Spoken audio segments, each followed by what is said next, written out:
Mr. Jason. Ooh, Mr. Craig. Mr. Who do we Jason. have we're today, getting- Mr. Craig? We're getting tough over here. Ooh, Yeah. how tough? Chris Tuff. Do you Ooh. know who he is? Well, I do, but why don't you tell me again? I'm going to tell you because you already forgot. It's the Millennial Whisperer, and he is loud on culture tips you need now. Well, let's put in our earphones and let's do it. Let's do that. Buckle up. It's the Insurance Dudes Podcast. Boom. Hey! What's up? What's up, Chris? How are you guys? Chris, Awesome. the Millennial Whisperer. Depends on the day, guys. Depends on the day. I like the yellow glasses. That is awesome. Thank you. Yeah, I've actually got, my wife gets so mad at me because anytime I find bright yellow glasses, I buy them, which means they're really expensive because they only come from this one company in France called Face. So I like them as well. Please tell my wife the same thing. Excuse me, Fossifos, you're going to need to pay up for that. Thank you. Yeah, exactly. Well, Nice to meet you, guys. that's awesome. Thank you for joining us. I'm Craig, and this is Jason. We are the Insurance Dudes. Hey. And it is an honor to have you. I actually had, Jason taught me how to be even lazier and use Audible instead of reading. Yeah. I had the pleasure of some interaction with your book, and Oh, God. it's great. I love it. With No, me it's- on Audible, that was the most painful part of the whole process, recording that thing.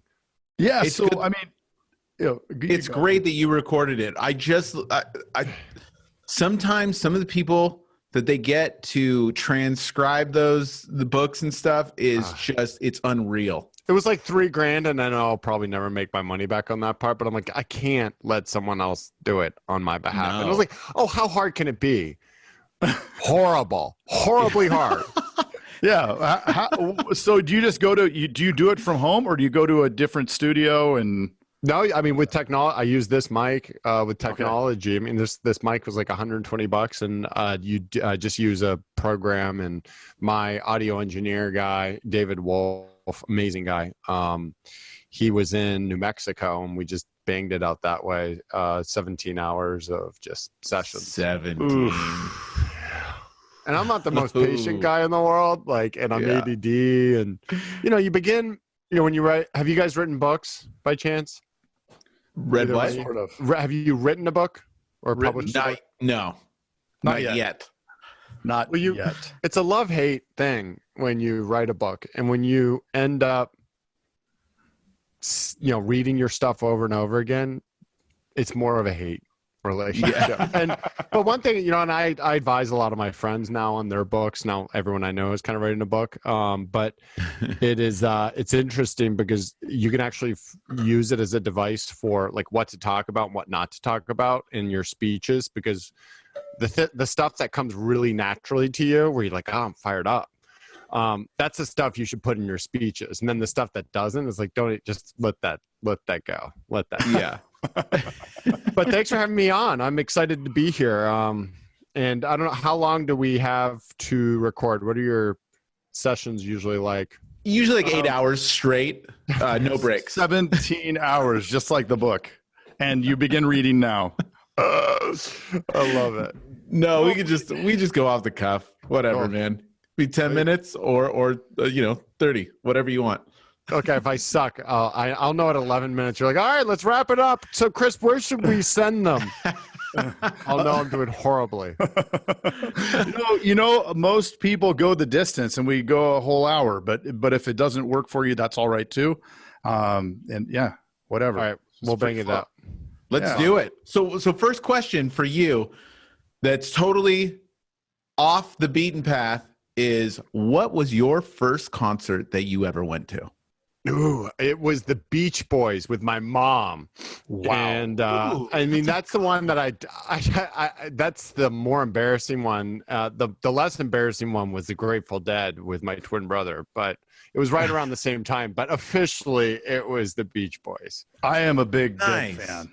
Yeah. Yeah. Which show was that? That was your first. So that was 93 at the Omni in Atlanta. So it was the Deadco when they did the Zededco tour. That was the tour I saw. Oh, that's cool. With Jerry. With Jerry, yeah. Yeah. He was starting to sound a little rough near the end there. Yeah, I was 13. Late. Yeah. Well, you didn't know any better. You're like, it's Grandpa. No, I was like, what's that smell? They're like, that's marijuana. I think we got a lot of skunks in here. Yeah. Stinks. Yeah, exactly. Well, my first concert was Paul Abdul, so you have me beat by not embarrassing. Yeah. No, I don't know. I like it. And I've had to admit that mine was General Public. Awesome. I love it. Yeah. So why don't you tell all the dudes and dudettes out there what you do and the journey that brought you to this point?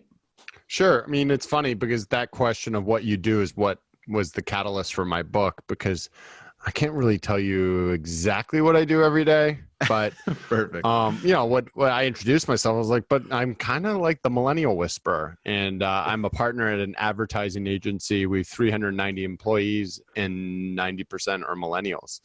But what got me here was what I call kind of the best thing that my dad ever did for me. He was a turnaround specialist, was he never set me up with a job interview.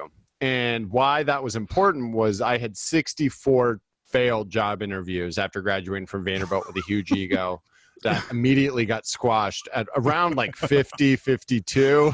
Wow, you did pretty well then. I'm like, oh, maybe I'm just not in the right spot yet, and which was true. But lucky 65th, I interviewed at an digital advertising agency, and quick rewind, 2003, we were just coming back from the .com bust, right?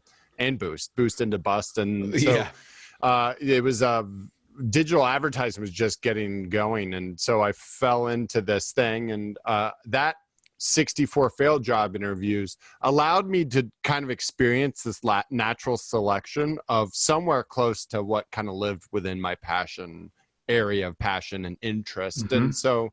I think I tell a lot of, both millennials as well as non-millennials that I think life should be a ruthless pursuit of passions. And one of the greatest things that we're up against is actually the power.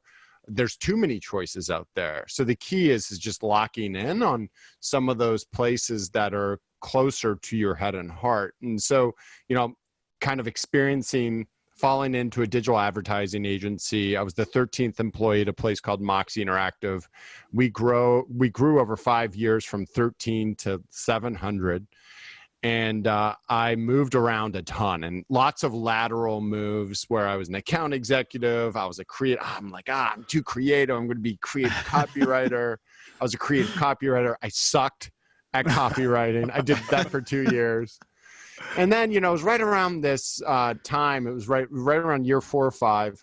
So we're about to, around 2000. So I guess it was 3 or 4. So it was around 2006, right before the internet and social media started to take off. I got to work directly with Mark Zuckerberg on his first advertising product as he expanded from colleges into the general public on behalf of Verizon Wireless.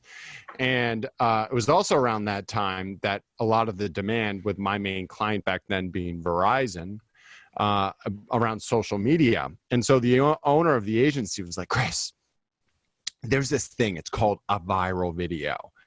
And if you can create a viral video, we'll give you your own department. And it's a little bit creative, it's a little bit media, and we'll just call it emerging media. But in order to get it, you got to get 1 million views in a viral video. I was like, okay, that sounds doable. So what? This is 2006. This is 2006. So was YouTube even here in 2006? Nope. No, YouTube. Exactly. And for the millennials here, they may not know of that time. No, and it was a lot harder to get 1 million views of a video. Sure. So going back to that point in time, what was your first thoughts? Where can I get a 1 million views? What was your... my first thought was, I've been courting my now amazing wife for 4 months. Why don't I just film my engagement? So I called my buddy, who's a cameraman for the real world. And so it was kind of two birds with one stone. My wife and I are both identical twins, and anyone who's bought an engagement ring, they know what that does to burning a hole kind of in your pocket. And Yeah. I had all these plans. I was like, okay, that's going out the window. So I called my buddy. I'm like, what are you doing tomorrow? I'm going to pretend that I'm running down the street of Atlanta, this one street, beautiful street called Valley Road. And at a certain telephone pole, I'm going to pretend that I sprained my ankle, and then I'm going to go from spraining my ankle to popping the question. And I did that, and he filmed the whole thing. We had a camcorder in a tree. He was in the back of a car, and it was a scale of emotion that unfolded over a 3.5 minute period of time that the internet hadn't really seen before. And so I was like, all right, so I'm going to put it on Chris. So I put it on ChristopherTuff.com. I sent it to our twins, our identical twins, her twin sister and my twin brother, as soon as we were done. And, she had said yes. And, it was interesting because she went from crying and making fun of me. She went from making fun of me to like crying and being like, oh, did you ask my dad and all this stuff? And it was one of those, totally. And it was one of those moments where it's okay. So 4 days later, we were on our way to our wedding. I got a call from the server guy, back when you actually had to pay for bandwidth. And the server guy was like, Mr. Tuff, you're currently getting 100,000 views every hour, and it's doubling on the hour. And this is a long video. What do you want me to do? Wow. I was just like, let her rip. And that's actually, I do have here's my prop, but things escalated quickly where we, Good Morning America flew down, interviewed us for Good Morning America. It got us on the front page of the Wall Street Journal. That's our pinprick. That's what I used to look like. That's awesome. But, I use that as my first example of, you're in your area of passion when ridiculous things happen. But when your personal life and your professional life start really become integrated, which I think this has changed a lot around. But when it truly feels like one thing, then where you're kind of in that zone of excellence or passion. And, fast forward, I kind of became this, one of a few that were the original social media guys and emerging media guys. And I was brought to my firm where I'm a partner now 10 years ago, 22 Squared, to really help them and push them in that area. And we did that. And, as I've done that, I've always been surrounded by younger people. And after about 7 years of this, I grew sick and tired of everyone talking about millennials being the worst thing that ever happened. I'm like, well, you're just doing it wrong, guys. Yep. Like, and if you ask them, a lot of the things that they want are things that you want too. You just don't want to admit it. And so one of my favorite quotes coming out of what this whole movement of what the book has now created is, millennials aren't the problem. They just expose all the problems. And, it's a give and take relationship. But, so it was 3 years ago that I was on an executive retreat, much like our question first started, what is it that you do? Right. I stood up in front of these executives around a fire, average age being 45, super well-to-do executives around Atlanta. We didn't really know each other. And I introduced myself and I was like, I don't know what I do anymore, but I'm kind of like the millennial whisperer. Shared my story, sat down by the fire. And Tommy Breedlove, who's now turned into one of my best friends since that retreat, he kicks me. I didn't know him at the time. He goes, you better write that book. I was like, what book? He goes, The Millennial Whisperer. And another guy was like, all right, yeah, Chris, tell me. And he's a big radio guy. His name's Bert Weiss. He's in, 25 markets. He's like, Chris, I'm having a hard time in the studio right now with some of my millennials. I just can't figure it out. Tell me some of the things you do. And so I started sharing some of the things that I do with my team. And they're like, I can't believe you do that stuff. And 2 weeks later, 3 people called me saying, hey, Chris, I just started implementing some of the things you were talking about at the retreat. They work. I was like, awesome. And then I knew I had to write this book, and we published about 9 months ago. We published really quick. We wrote and published pretty quick, and we've sold about 60,000 books. And that's awesome. We're doing some massive engagements with some Fortune 50 companies, and I'm really using it to pierce the armor and get in with some of these companies that just so happen to need some marketing stuff. So I then bring the agency behind me after a relationship is created, and I do, the big rah-rahs and keynotes and get people taking action on this stuff. And then we curate that relationship with 22 square people coming right behind me. That's awesome. So kind of on a side note, Sure. so it's almost like you use helping them with the millennials as a foot in the door for the marketing. Yeah, exactly. It's like your funnel. It is, but so. Well, then I think, I've been talking a lot about currencies. I think we talk a lot about passion and purpose and stuff. But if you look at the ability to network as individuals, which I'm sure with a lot of insurance people, this is, you're always trying to find those touch points. Yes. And the best touch point to have is, and I set this out with the book itself, is be a painkiller, not a vitamin. Be alleviating the pains of others versus trying to do all things to all people. And what I found is that, there are a lot of marketing firms, but there aren't that many millennial whisperers. And, what I can promise organizations is I'll come in and the second I leave, I will guarantee you immediate impact. And I use that as this way to create the relationship and get in the door. And then you look at all the things that we do as a firm, there are lots of needs there. It's the hardest thing is getting in the first place. And so I like to talk a lot about what is your currency? What is that thing that you're providing the world? And a lot of times it does start with a side hustle or it starts with a hobby. It could be grilling. It could be some of these things. But what is that thing that you have that's either alleviating a pain point or providing a currency that they need, or that is a common passion point with something that drives them as people? I mean, sports is a great common kind of piece that you can kind of attach onto. And I can talk about networking and stuff as much as you all want, even though there's not that much of it in the book, because I love all that stuff. I love that because it's so relevant to insurance agents. There are, Craig and I looked it up, like 1.1 million insurance agents in the US alone. What makes them different? What is the unique piece that you bring that you maybe you are good at talking to millennials and stuff, and maybe, you know what I mean? Like that's such a great lead in point. Like everybody has something unique about them that they're awesome at, that they can help others. But it's also not different than so much of this stuff. Like, take everything out. It all comes down to empathy and connection. Deep down as human beings, we all just want to be accepted and loved. Whether we want to, that might sound woo-woo to you, but it's the truth. Yeah. And if you're looking at networking, the same thing is true. And so connection points, and I say some controversial stuff at some of these corporations, they're like, whoa, Chris. But one thing I say is follow all your people on social media. And it's not so they can see what you're doing in your personal life, because they don't really care. What they care about is that you have a vested interest in theirs. So when you come in on a Monday, you can say, oh my God, Meg, that dog you adopted is the cutest thing I've ever seen. Where did you get it? Or way to go to donate your time to Habitat for Humanity. You guys got finished with that thing on Instagram super quick. I can't believe how fast that house came together.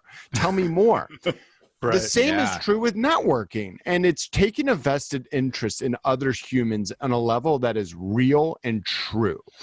And if you're trying to go after and do it with, okay, well, my differentiator is that my rates are this. Like, good luck. Start with a relationship, be patient, curate that relationship, and then capitalize on it when it's ready. And I think we forget that. Just be likable and take a real interest in them, and the best will come. That's my quick rant on that. I'm sweating. We always say, don't talk about insurance. When you're talking about insurance, don't talk about insurance. Yeah, to your point, connect. And that goes across the board. Every business, doesn't matter. Well, even outside of business, it's all about.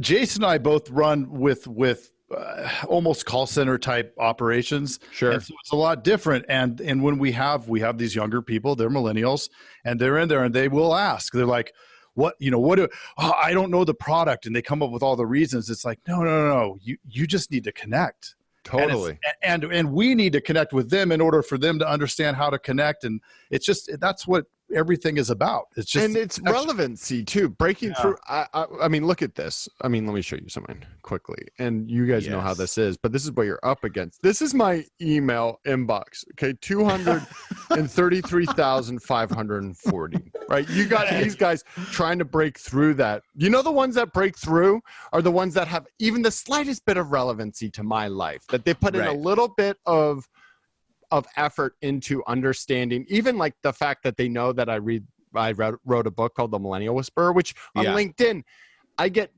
15 messages a day, and 14 out of those 15, it's, hey, so I've got something to sell your agency. Just do a little bit of effort, put in a little bit of effort, do a little bit of research, and use that to curate your That's what we did. Your messaging. Exactly. Right. And here you are. Exactly. No, that's, I mean, and it's so it's so true. And we've got all these tools available to us. We can see what people are tweeting about. We can see what they're posting about. We can quickly gather what their passion points are, and then we can find a commonality in what it is that they like and you like, and have a real relationship, because it does come down to human connection. It does. So tell us a little bit about the book, or tell us a few of the standouts that when somebody says, what's the Millennial Whisperer? What would you recommend? I'm sure everybody asks you that. Okay, well, give me some advice. So one thing, I'm not saying I'm the self-proclaimed the Millennial Whisperer. I'm saying that really what I'm trying to do with this book is create a movement that's going to change the world, and that's going to change our workplaces, and that takes down that line between being the bossy boss and being a real person, right? And stop holding yourself up here, because millennials don't want that, but no one really does. Nobody does. Stop putting your stuff up on a pedestal. I mean, wasn't it the same thing for the Gen Xers? Totally. From the boomers. Like, it was the same thing, just different language, right? Like, so we didn't have iPads and beepers or whatever. Sure. But it's the same thing. It's the older generation talking smack about the younger generation. That's just the way things work. And it's not ever going to change. Aren't you a boomer? Yeah. Yeah. No, what was before the boomers? That's what I am. You're before the boomer. Yeah, that's the God, I don't even know. Yeah, we don't have many of those in my audiences. It's boomers, Xers. But for the first time ever, we have 5 generations in the workplace. They're like, Chris, I see that you're approaching millennials. What about everyone else? I'm like, no.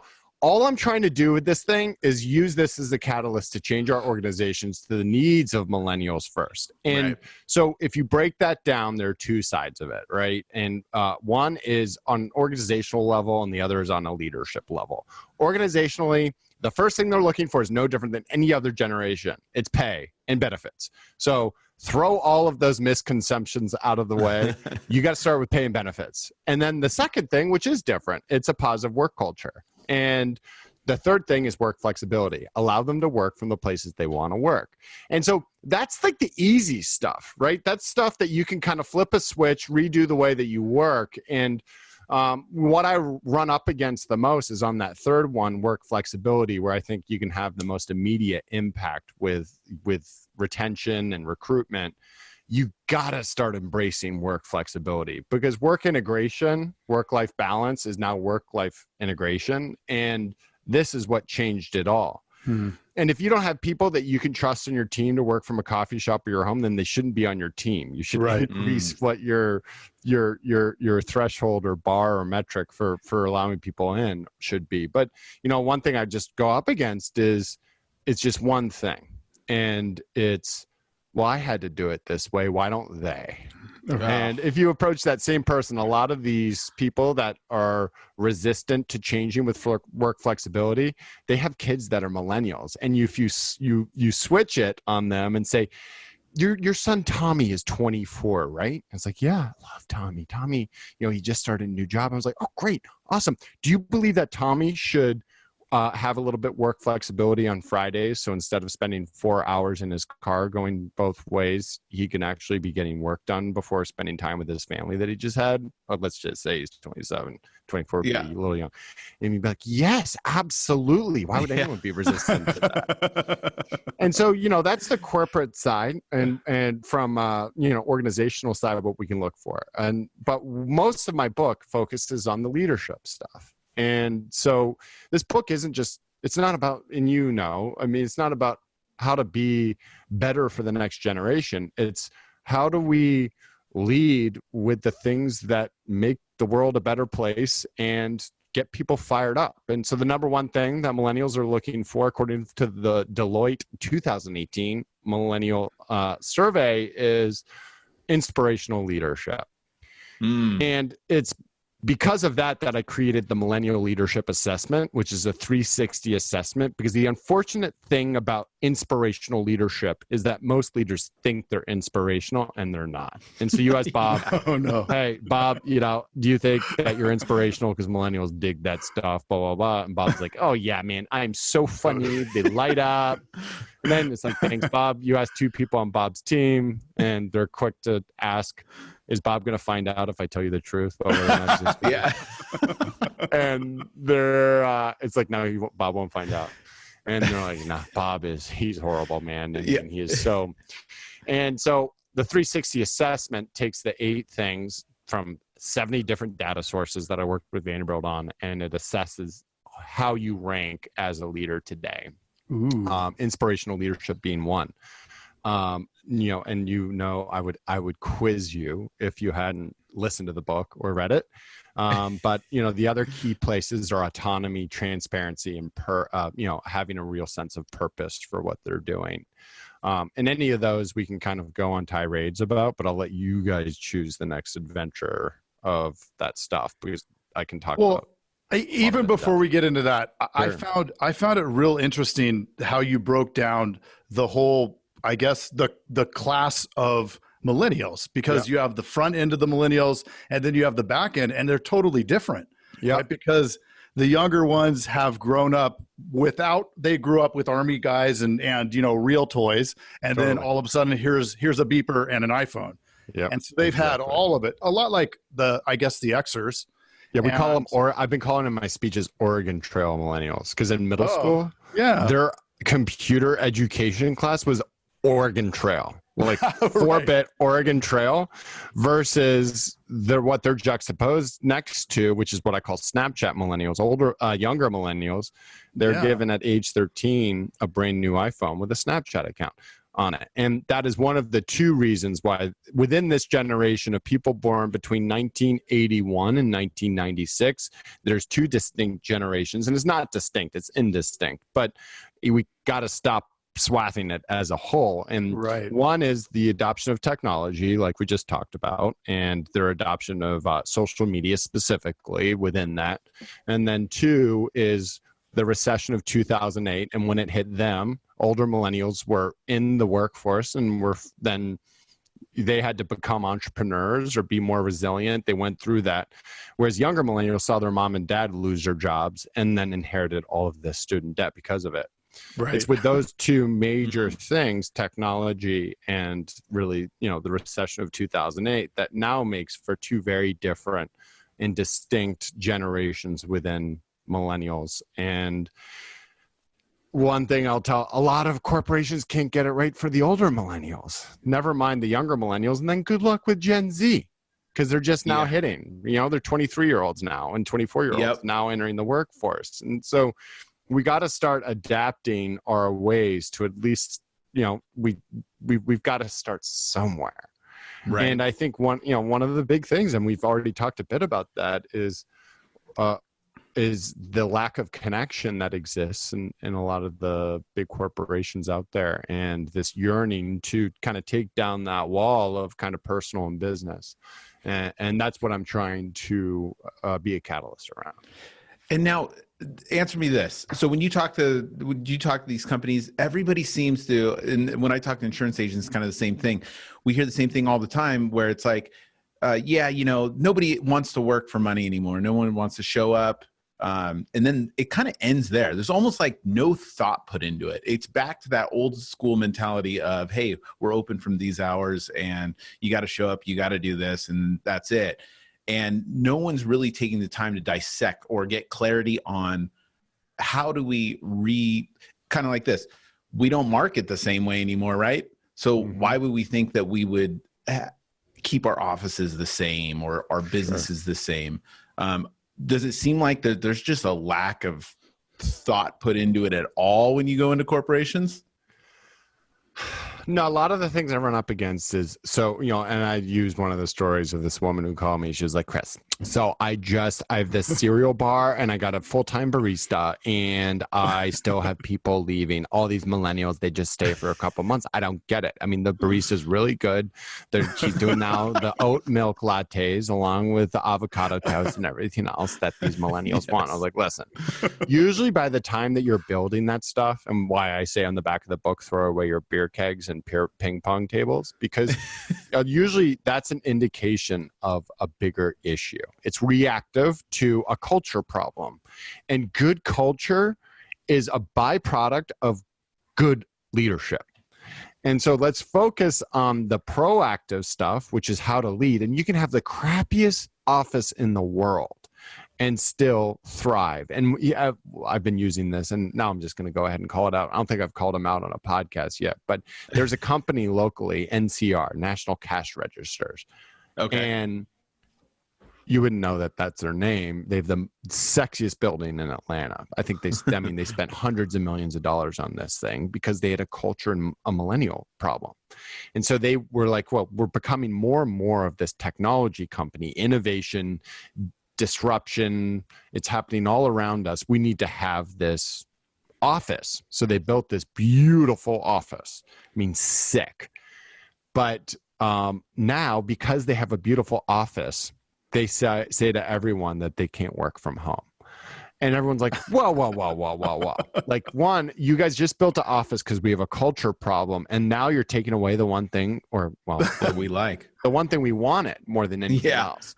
And so you run it. So it's incredibly frustrating as you run up against a lot of these things. And and I've done quite a bit of speaking over the last 8 months. And people are like, oh, well, our culture, we have 7 pillars of value. And it's like, blah, blah, blah. It's like, no one remembers that stuff. Yeah. Come on, guys. Right? Like, let's create an environment where everyone can thrive.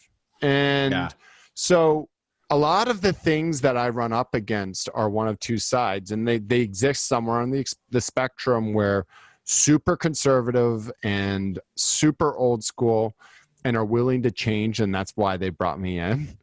And it's a little bit reactive, all the way to these guys set the bar, the Patagonias of the world, the Twitters, the Facebooks, and they want to continue to set that bar for culture. And so you get into more stuff around personal purpose statements, and how does that play out? How do you let side hustles with your employees thrive? Anywhere along that spectrum. And so I think it's different for everyone, but the key is just taking action and doing something. And the way that I wrote the book, as you all know, is like, you could be the laziest person in the world or hate reading, and you can read just 15 pages of that, the Millennial Whisperer, and just read the Make It Happen sections and have tactics of things that you can put into place that don't cost a lot of money at all. And most of it's free, to create an environment where everyone can thrive. Rewards and recognition is one of my favorite ones to talk about, where, it's everything from top down. I use the example of, there's this company out in San Francisco called Domo, and they have warehouses. And in these warehouses, on your first day, you put your name and then what you want your at-bat song to be, like "We Are the Champions" or whatever, when you're going up to bat. And on the first day of every month, they blare the at-bat song of the salesperson of the month over all of these speakers. Blue alarms go off, and then they take a 10-foot blue rooster that goes and sits next to that person's desk for the whole month. And I get a lot of startups. Best idea ever. Totally. And you get all these startups and entrepreneurs be like, so do I need to give them equity? Do I restructure to be an ESOP? Like, all this stuff. It's like, no, just find your big blue rooster. What's your big blue rooster that can make them loud and proud? Because deep down, we are all competitive for the most part. So let's find your big blue rooster. On the other side of it, you've got to have and people will say, oh, well, I don't have time to coddle my people. I don't have time to do this.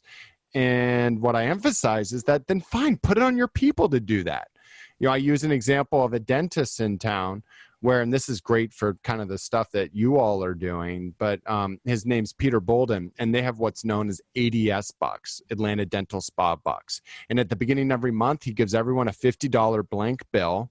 That is an ADS buck. And at the common area where everyone hangs out in between sessions with, patients coming in, you can grant and post your ADS buck saying to Craig, thanks so much for helping me out when I needed it so much last week. Here you go. And you post it.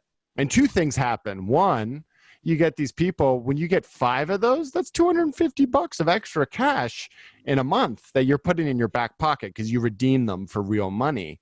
But the other thing, the same is true for the person that goes up there 3 months in a row and there's no ADS buck for them. So they start thinking to themselves, maybe I'm not doing something. Maybe there's something needs to change. And so, yeah, that's my long-winded response to your very short question, Jason. But there's a lot of things that we can take action on. And then that's what I'm trying to act as a catalyst for, and just starting small, you'll be amazed at how quickly that stuff starts to take effect. Yeah, and it's so interesting because that stuff it might seem small, but it really creates a fun environment. Without fun, no one wants to be there. Totally. I love that. And already you've given so many knowledge nuggets that people can take action on right now. How can we grab the book? So for everybody out there, where's the best place to go? Because I think that every insurance agent needs this more than any other. Sure. So there's this new site. It's like Google, but it's called Amazon. And I go to Amazon and just put the Millennial Whisperer in there. And there's so much nonsense out there. And one of the things that I set out to do, once again, is be a painkiller, not a vitamin. And so put in the Millennial Whisperer and just buy one of those. And, if someone can't afford it, hit me up. I'll send you a free copy. I was actually given the challenge of giving away 10,000 books, which I'm crazily pretty far along that process on. But I'm pretty easy to find. But seriously, I mean, so yeah, go to Amazon, and then what's cool is we do have a separate. We have a great website with a lot of good resources on it. One is we have a free millennial leadership assessment, so you can kind of assess what type of a millennial leader you are and where you are in all this, on this journey. But then we also have where you can download the first chapter, and that is, we set one up for you all. So the millennialwhisperer.com, and millennial is a difficult word to type because it's 2 L's and 2 N's. So spelling it, if you write a book named The Millennial Whisperer, you learn how to spell millennial. You got good at it. Yeah, really good. So 2 L's, 2 N's, and / the insurance guys, and I mean the insurance dudes. So that is, I think, set up. Let me make sure. Yeah. So perfect. There you have some free resources, and you can get a taste of whether or not you like the book before you buy it. Yeah. And it's great on Audible. I mean, you're reading along, and then your buddy that does the foreword is great too. Tommy. Yeah. And his book comes out in February, Legendary, which I did his foreword. And, look at that. Yeah. That's cool. Yeah, totally. Hey, you've got to check out the Insurance Dudes Inner Circle, coming soon, where you get extended interviews as well as live coffee talks in our private Facebook group. Join the mailing list today at theinsurancedudes.com. Hey, thanks for checking out The Insurance Dudes. Hey, please subscribe. We got some really great stuff coming out.